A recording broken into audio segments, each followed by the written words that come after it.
And now, another episode of MMA Gossip with your boys. Boom. We're live, baby. MMA Gossip, episode number 51. It's a three-man show again with the normal three crew. Matt's back. No food poisoning. He's safe. He's home from Mexico. He's COVID-free.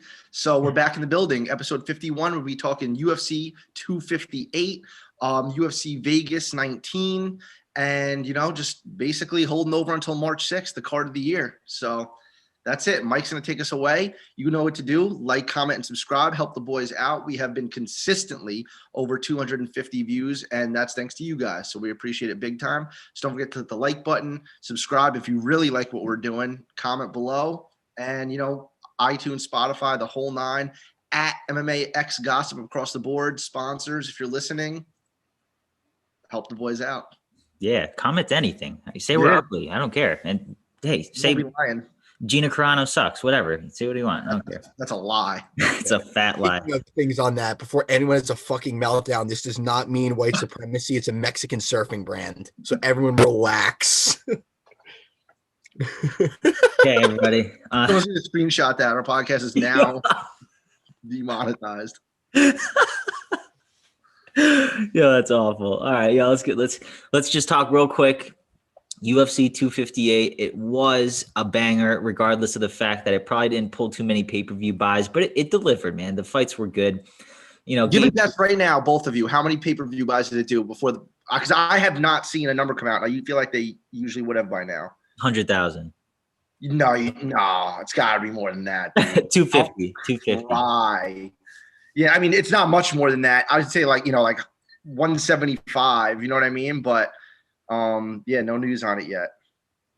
Can't be. I was going to say 200. GSP said he is not motivated by coming back to fight Kamaru. I would not be motivated to come back either. Get my ass whooped by Kamaru Usman in this prime, but yeah, here nor there. Everybody that's hating on Kamaru right now is hating purely just to hate. The dude's a savage.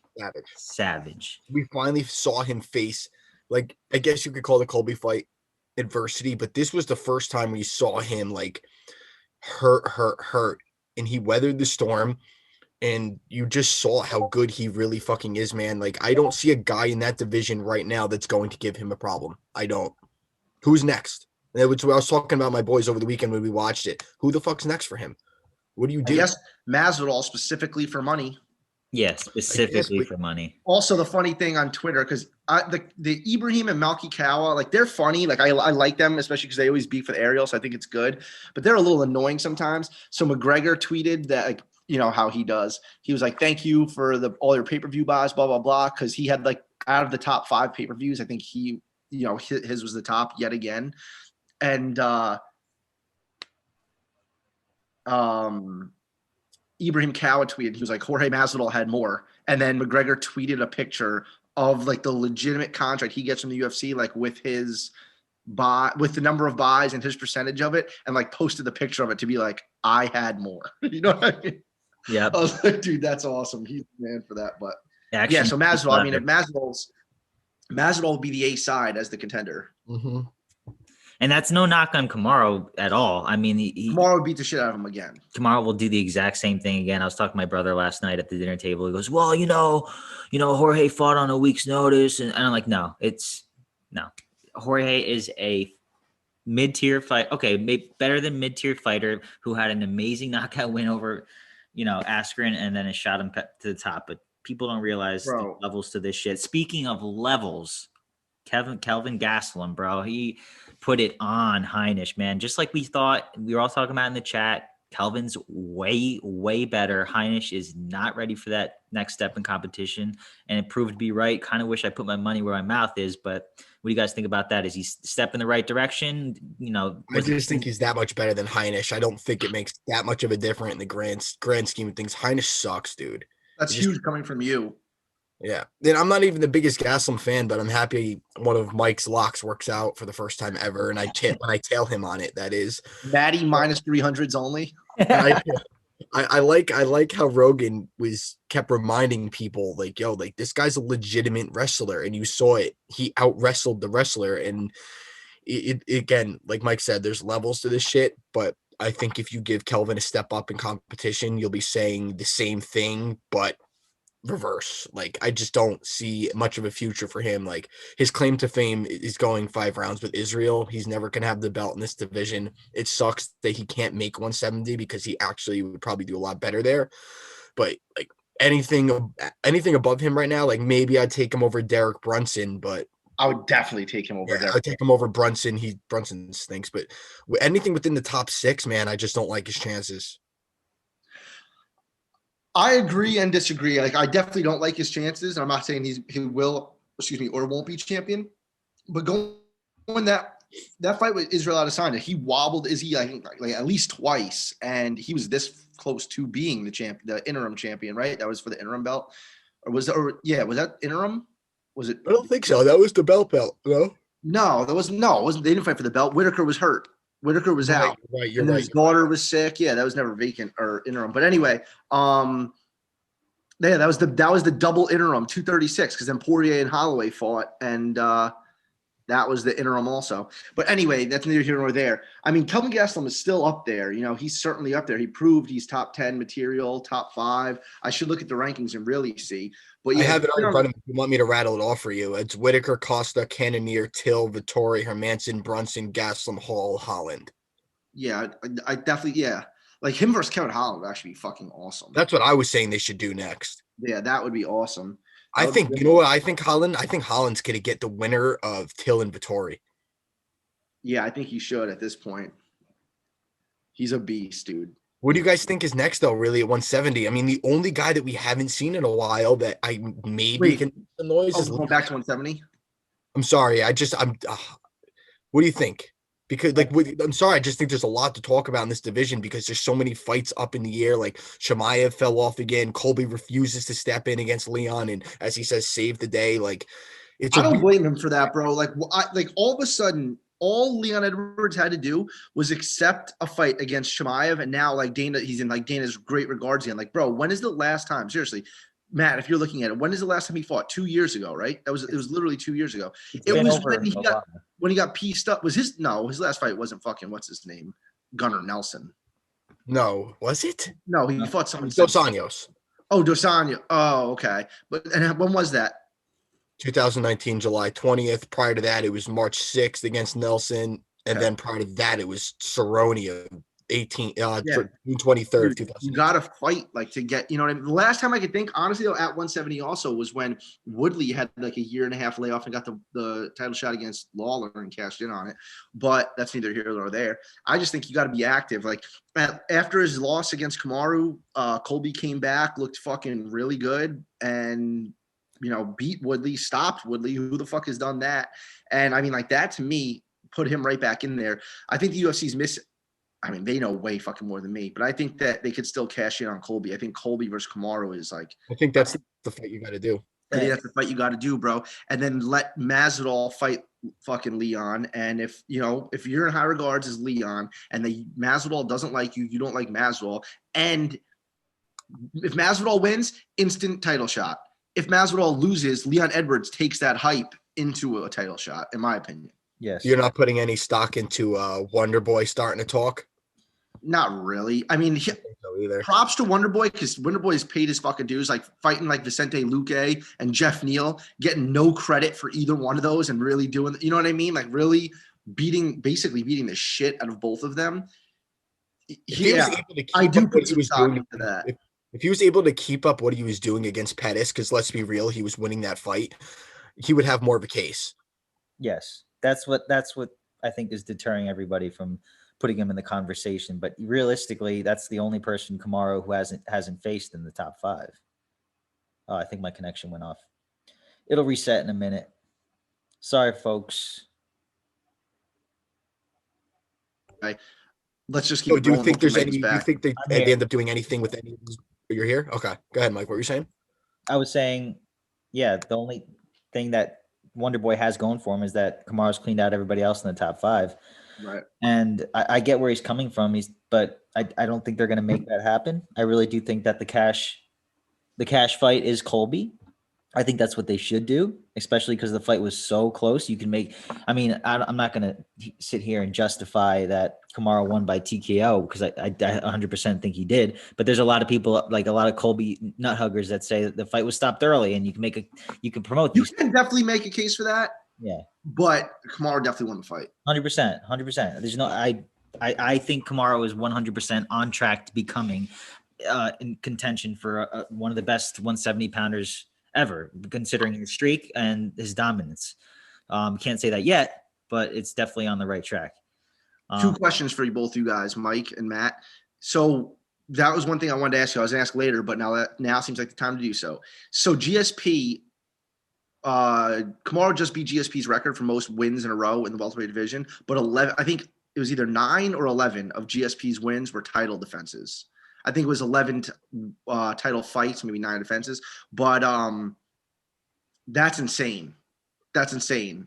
Like, you know what I mean? And Kamaru just beat that, but it's only his 3rd defense. So you still got to beat 8 more contenders to really solidify that. But that would make it a 20-fight win streak, which is fucking insane. So, but he's right on track. So that's my point.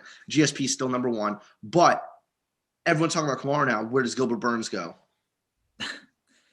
I think that I used this comparison over the weekend, actually, and I don't know if it was accurate thinking about it, but I think that given his age, this was his Robbie Lawler type run. I think he'll stay in the mix to a degree, but I think you start to see him fade. Like, he'll have a win here and there, but I don't see him getting another title shot. I think he's a 34-year-old dude that just got hot at the right time and had the right matchups in a time where a lot of guys that shouldn't have been were being inactive.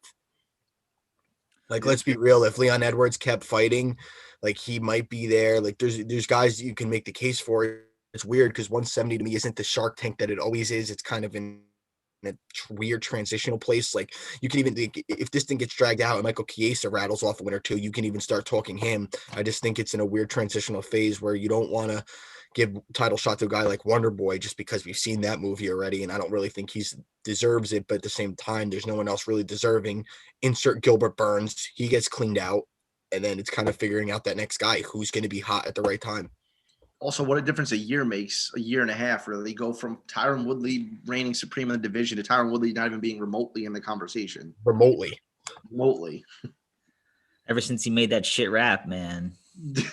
I'm gonna beat your ass. What is it? Like, yeah, something like that. I'll beat your ass, and all downhill from there. Dude, and then what does he lost? He lost to Usman, he lost to Colby, and he lost to Gilbert Burns.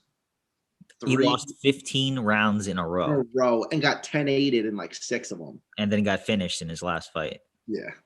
So, it's been a real fall from grace for him, considering he's fighting Luque now. And I don't know what the odds are, but you got to put Luque as the favorite, right? I guess so. Honestly, it sounds so fucked up, but I think if they made Luque the favorite, I would bet so much money on Woodley. and who can blame you, man? What am I holding on to at this point? You know what I'm saying? Like, Tyron Woodley is at least, I'm going to say 30. I want to say 38. He's got to be, because when he made his title run, he was in his mid to late 30s. He's got to be. He's closer to 39 than anything. Let's put it that way. He is 38, turning 39 in 2 months. That's crazy. All right, fellas, let's talk a little bit about the return of Macy Barber, and I don't want to say she looked bad, but I feel like she got kind of exposed by Grasso in terms of her striking is very green, and the only thing that she really had going for her was that raw strength, that power, that bully type nature about her. And listen, props to Grasso. But I think I'm going to pump the brakes heavy on Macy. I mean, I picked her to win, and in hindsight, I think that was one of the worst picks I've made in a while. What do you guys think?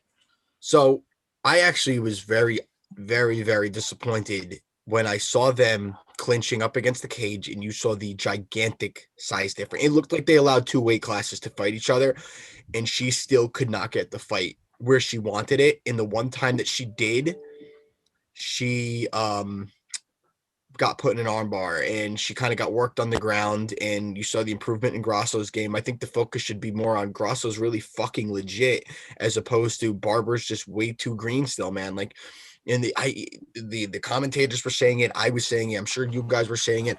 Her striking is just not good. And even her feints, dude, you were feinting from like 3 feet away. Grasso's way too good of a striker to bite on any of that, man.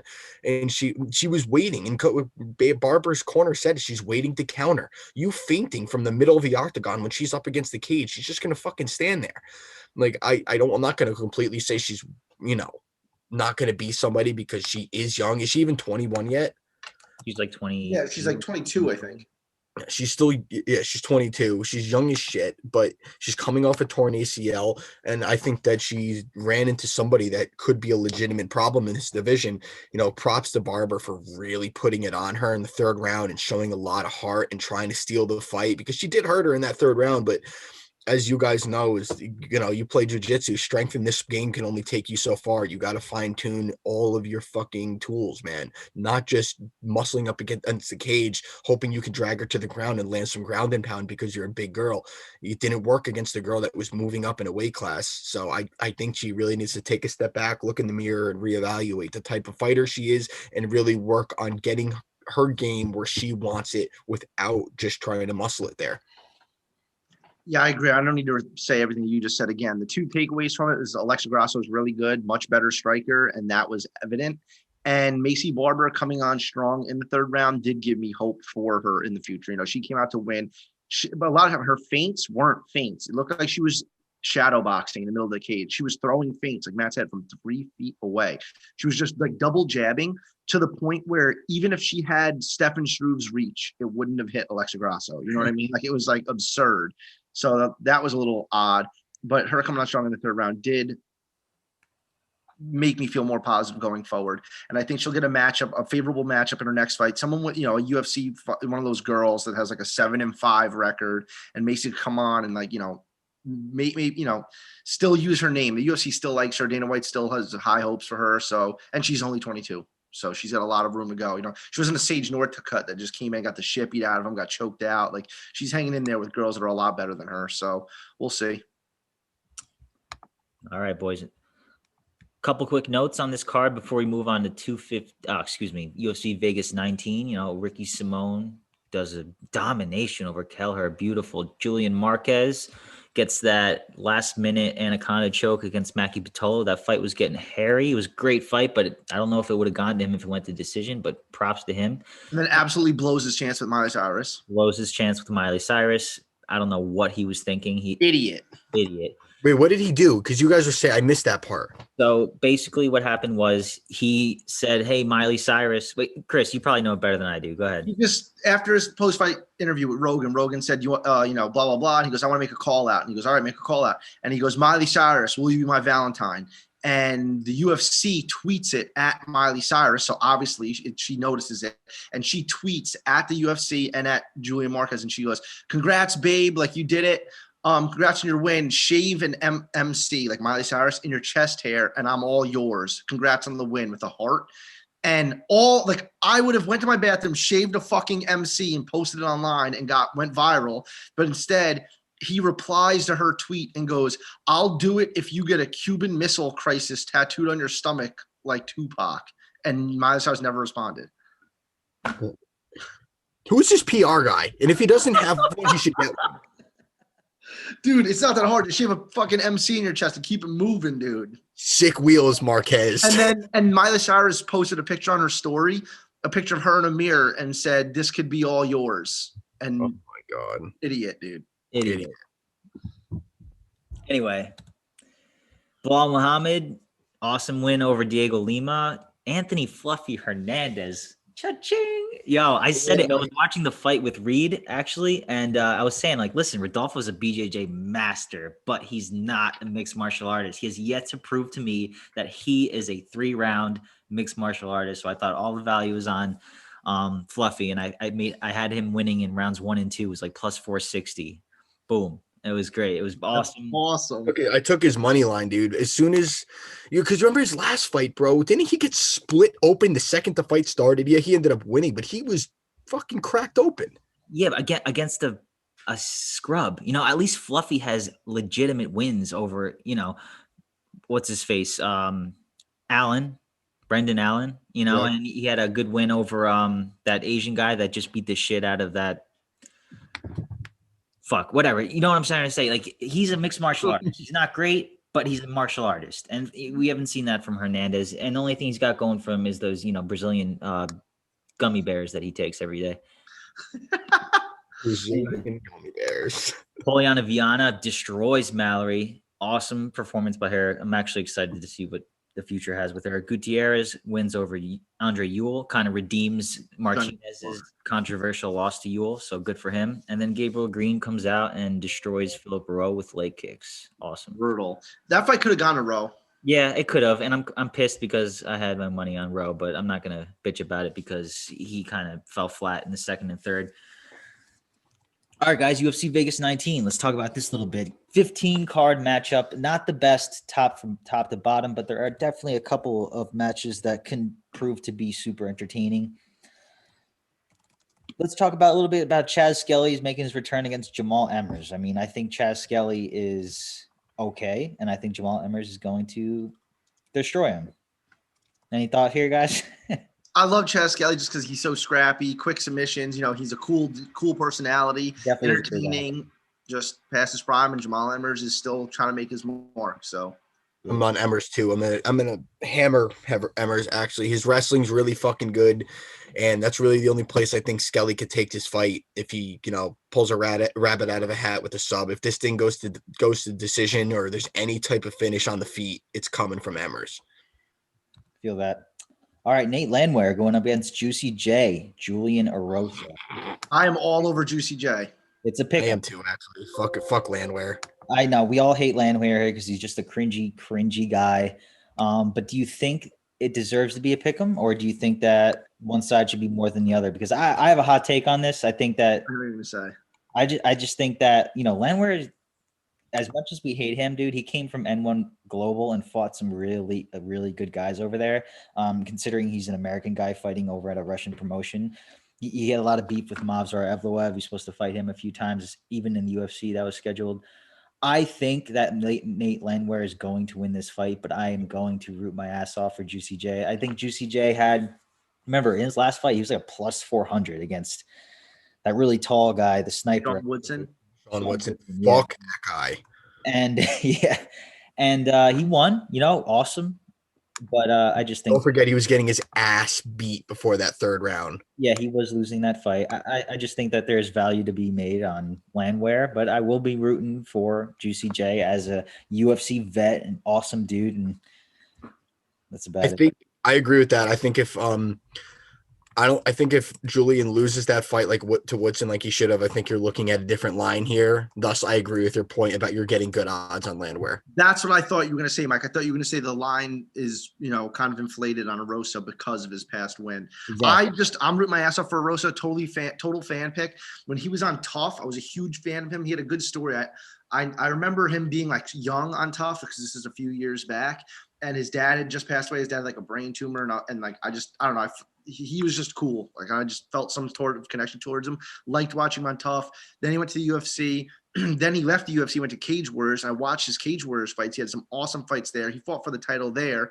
Then Contender Series, back, he's got a wild story. So I like Julian Erosa a lot. He just followed me on Instagram the other day, oddly enough.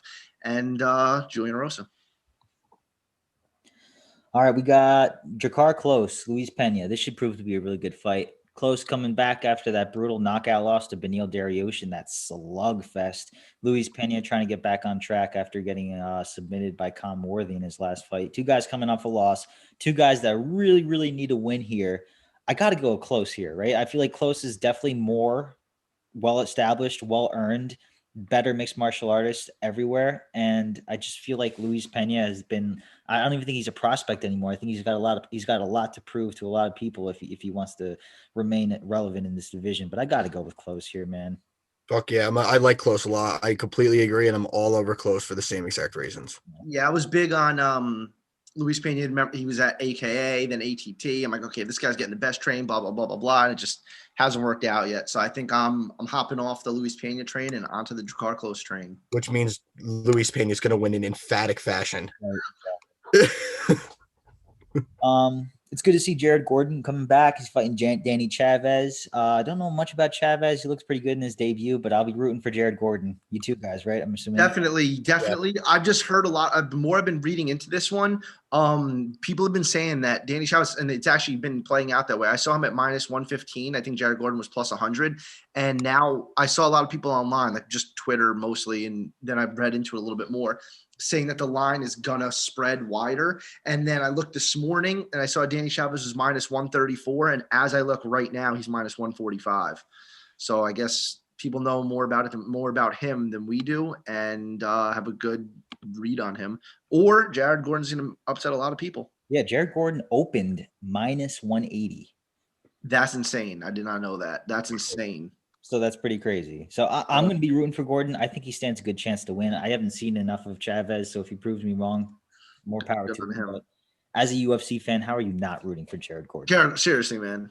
So. And the UFC seems to really like him too. Dana White likes him. That Fight Island show that they did on Fight Pass, I love watching all those shows, like the declassified shows. Jared Gordon was featured in one episode. They did a full feature episode on just Jared Gordon. So there's a lot to be featured about that guy, man. I think that he sells to a different demographic in a way, man. Yeah. Smart, using his background story to hopefully influence and help people that might be in the same shoes as him. Yeah. He's a all right, we got Andrei Arlovsky. Oh God.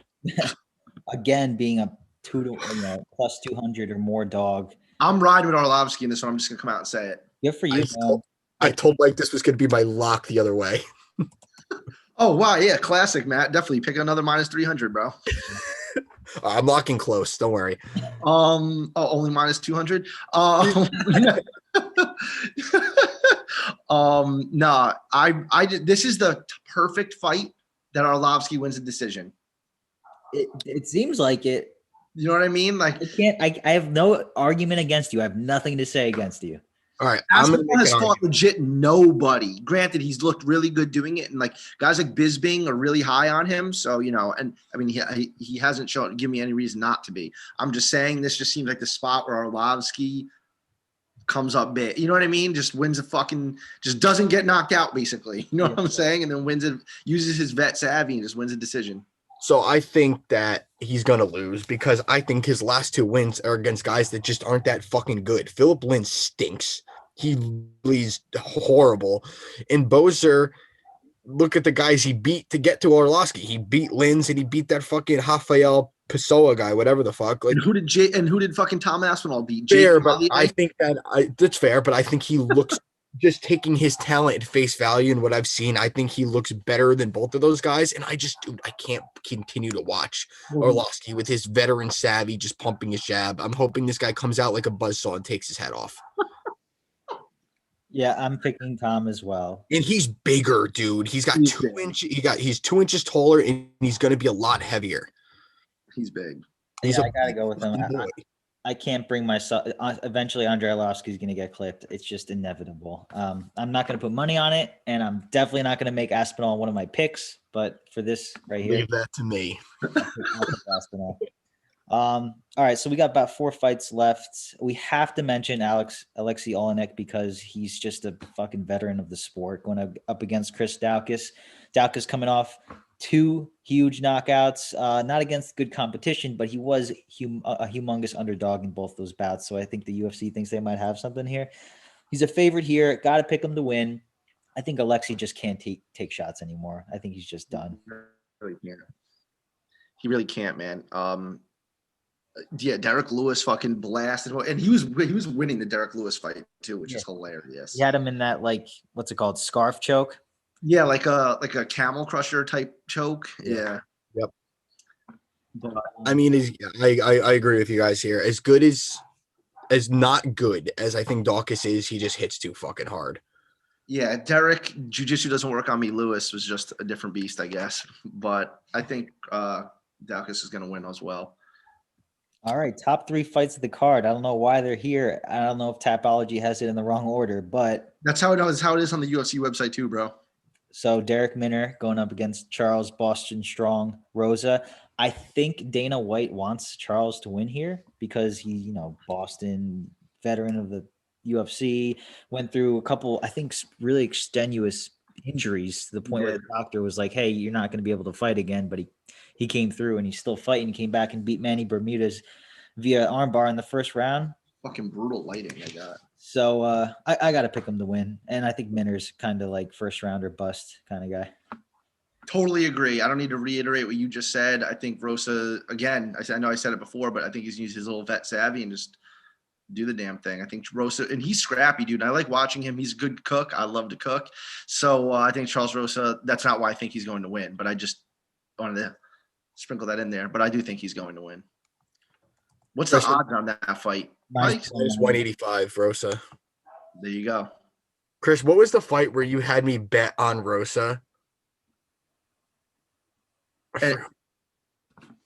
What fight was that? You had me bet on him, and I forgot who it was. And I saw him. I'm like, oh my god, Jesus Christ, this guy. It's probably Matt or Mike, rather, not me. I told you to bet him against Manny Bermudez. Yes. And then you're like, no, and then he ends up getting an armbar in the first round. Yeah. Yeah, you're like, this fucking guy, I'm about to bet double my bet the other way. I guess I'll take him, dude. I don't know. It just doesn't inspire much confidence in me, this bet, but I'll take it. I don't know. I'm going to go Minner. Fuck it. Dude, Mike or Matt, just so you know, last week, so at Numbers MMA, I was telling him about, like, he's like, yeah, like, people that just bet blind, they just bet the favorite, blah, blah, blah. I was like, oh, so I was like, I'm going to tell our buddy Matt, you're talking shit about him. Because, dude, you literally did not know who you were betting on and bet the full line, I'm sure. Yep, I think I'm going to actually go with Minner here. I don't know why. I really don't know. This fight is just a crapshoot. It is, and if you think it's a crapshoot, bro, like, again, I'm not the dog, but if you exactly, yeah, in situations like that for sure. Co-main event banger. Caitlin Vieira is going to stomp Yana Kunitskaya, probably under. Dude, the under is like plus 255. I was like, yo, she might destroy Yana inside. What's the round? 2.5. Oh, fuck me. Right. So I think there's value there. I just think that Yana is not particularly good. And every time she loses, she gets finished. So nothing to see here. Yeah, seriously. Her fighting Cyborg, it was like all I needed to see for me to never have confidence in her again in my life. Yep. Ever. Main event. And now it's time. Curtis Razor Blaydes. Also, congrats to Bruce Buffer on 25 years, baby. Yeah. That was awesome, man. He was like crying. Yeah, he is a pimp. Yeah, PIMP. Certified pimp. Going up against Derek, the Black Beast, Lewis. Does anybody think Derek stands a chance other than a puncher's chance? No, but I am going to bet on him to win by knockout just because the odds are probably crazy. No, they're probably not, because that's his only chance. Yeah. But, I mean, if you think about it, though, what do you think? You'd be just in line with his money line? Because he's already plus 300 to begin with. You know what I mean? That means his win by knockout is plus 305. Let me look. I could get to this right now. Hold on. Mikey Numbers on the Maze book. Yeah. I will update. I bought it too. When I see. Yeah, I mean, Derek Lewis, jiu-jitsu doesn't work on me, but Curtis Blaydes is strictly a wrestler, doesn't really use too much of his jiu-jitsu. I guess maybe a little bit positionally, but that's really just his wrestling base. And he's going to be able to take Derek Lewis down at will. Alexio Linick took Derek Lewis down with no effort, swept him with no effort. And then, Derek Lewis stands up. But Curtis Blaydes is going to come in nearly as big as Derek Lewis is. And one thing I will say against Volkov, for example, Curtis Blaydes gassed out. And Derek Lewis, I got to give him credit, gasses, but holds his gas tank somehow and goes 5 rounds, like some way, somehow he does. But then again, I tell myself, look what what Daniel Cormier did to Derek Lewis, used his wrestling, took him down, took his back, choked his ass out, made it look like the fucking easiest thing ever. Like ankle pick, single leg. It's just like, it looked effortless. And Derek Lewis is super susceptible to that. And I think Curtis Blaydes is going to be able to take him down at will. So the only way I see him winning is if Derek Lewis literally stands up and lands a bomb in Derek Lewis fashion. But I don't see that happening this time around. I think Curtis Blaydes is going to be able to hold him down. And Matt returns, and it's just going to be a nightmare. I agree. But I will probably sprinkle a Derek Lewis bomb bet just because I feel like you have to. Yeah, I mean, I got to pick Blaydes here by dominant, probably, maybe TKO third round or something. Third round that's what I was going to say, yeah. Get those like tiny punches against the cage, and Derek Lewis is like this trying to shell up, and referee steps in. I don't imagine it to be a very thrilling main event. As you know, Razor Blaydes likes to say in every interview, I ain't here to make entertainment. I ain't here for the extra bonus. I'm here to win and feed my family. Good for him. Good for him. He wins, man. He's on the cusp of a title shot. Good for him. Dana White hates him. I know. The thing is, he's on a cusp of a title shot that no matter who wins that fight, they're going to end up getting John Jones. And Dana White's going to be like, all right, you don't want to put on exciting fights. There's plenty of people I could give title shots to because you know Dana White has no problem saying fuck off when it comes to title shots. Yep. So. And that's a wrap, boys. Conversation for another day, and then don't worry, we'll have a pack show next week. Is it already next week? But prior, there's 2 weeks. Damn, I wish. You see what McGregor tweeted the other day? Tony Ferguson's birthday. The UFC tweets El Kakui wishing you a very happy birthday to the one and only at Tony Ferguson. McGregor replies to the tweet, "Happy birthday, El Cockeye." El Cockeye. Live, I want to ask a question. He's great at like subtle shit like that. It's so funny. I have the odds up in front of me right now, so I'm just going to jump a little bit. Do you guys agree with this odds in the main event in 2 weeks with Rosenstrike? No, I think plus 220 is the bet. Yeah, right? Like, what the fuck? Why is Cyril minus 300? Because he's got that ground game, I think, but I just think that I'm trying to, if I'm saying value, who do I think is going to win? I think Gane is going to win because he has that ground game. But if you're going to give me plus 220 on a 50-50 match on the feet, if anything, it benefits Rosenstruck because of his striking background, I'll take it. But yeah, and if you look at who Cyril's fought out, like I put zero stock in knocking out JDS anymore at all. And before that, it was literally everyone we were just making fun of. Yeah, UFC's definitely high on him though. They definitely want him. Dude, if we're looking ahead, tell me that card isn't the worst fucking card you've ever seen in your life. It's bad. This week's card is bad, so that says something. Yeah. And then right after that, Adesanya is minus 260, bro. You got to think it should be more. He opened higher. Yeah, I'm going to start pounding that. I'll move that line by myself if I have to. Great, man. That's awesome, dude. What's been the single biggest bet you've made recently before we go? Actually, I've been calm lately. I haven't really bet heavily at all. Since the 1,000. No, it was easily the Clemson game. I had to take some time off after that. That was impossible. Wasn't the McGregor fight the next day and you bet $1,200 on McGregor and lost? All right, the podcast. You literally bet $1,000 just on him. That's fucking to lose by leg kicks, basically. So, dude, I live camera on you when that's happening. Like, dude, and the worst part was I bet on a guy that won the first round, and I watched his odds plummet after he won the round. Connor closed at like minus 250 after the first round. He was minus 130. I was like, well, did I miss something? Apparently. But, all right, boys. Episode 51 in the books. I got the thumbnail ready to rock. So, all right. Peace out, everyone. Later.